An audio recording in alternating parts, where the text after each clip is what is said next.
journalist and democracy campaigner, Naomi Woolf. Thank you so much. Wow, this is incredible. If you could see what I see, it's just a sea of human beings who believe that their voices make a difference and deserve to be heard. It's a beautiful vision. I'm going to be super fast. I'm not Scottish, obviously. I spent 3 years in Edinburgh. They changed my life. I love Scotland. I love the culture and people. It made a huge difference in my life. But that's not why I'm here. I'm not here because I love Scotland. I'm not here. Can you hear me? Yeah! I'm not here to represent or support any political party. I'm here because I care about democracy and the integrity of the vote. And I came from New York City to give you something. I hold in my hand the named, identified, emailed, time, place, location, eyewitness accounts of 441 Scottish voters who have come forward to go on the record that they received blank-backed ballots in your referendum. So I just need to tell a quick story about how this came to be all together. We run a democracy-building website called Daily Clout. The idea is to train citizens to document the news so that it's not in the hand of gatekeepers.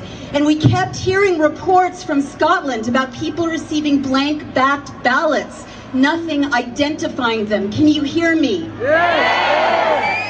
And there were more and more of these reports coming in, and I said, look, as a journalist, it is not helpful to have rumors. You need to go on the record and enter the public record. So 441 came in. They're coming in every day.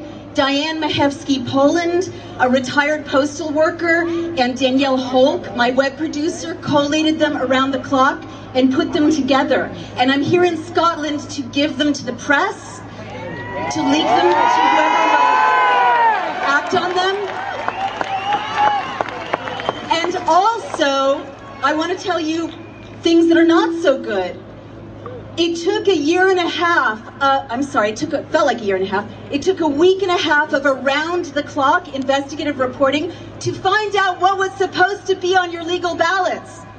And when I finally had the confirmation from Sarah Mackay, the spokeswoman of the Electoral Commission, she confirmed that you need 1, a unique identifying number, 2, a barcode, and 3, an official seal. How many of you did not know you need all those 3 things when you walked into the booth? I want a big shot of this. Whoever is recording this for posterity, because this was not posted. People were not trained to ask for it. Then they needed to cross your unique identifying number off against the electoral rolls. Then they're supposed to hand you a ballot. How many people had that experience? Not very many in this crowd. So basically, that is the story. There are hundreds of confirmed ballots that do not have those unique identifying numbers on them, reported all over Scotland. When I brought this to the Electoral Commission, they said, do not give this to us. They're preparing a report for Parliament, and they said, we do not plan to include this documentation of these voters with their blank-backed ballots. When people, and they said go to the police, and they've told people complaining to go to the police. When people go to the police say, do not give this to us, and they refer them to the local councils. When people go to the local councils say, do not give this to us, and refer them back to the police or to the Electoral Commission. So you have a closed circle. I want to tell you before my time is up, which is now, that you have 4 more weeks for the only remedy that is built into the 2013 referendum bill, if you care about this, which is a judicial review. Surprisingly to me as a journalist, Sarah Mackay of the Electoral Commission said, I do not recommend that anyone file for a judicial review.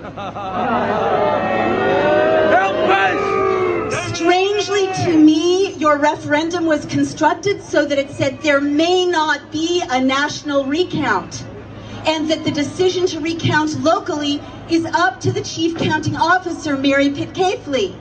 That is very unusual, if not unheard of, in independently verifiable, international level, secure voting and referendum guidelines. So I'm going to wrap up now and say thank you for letting me hand this to you. We've done our part now. It belongs to Scotland. It belongs to the public record.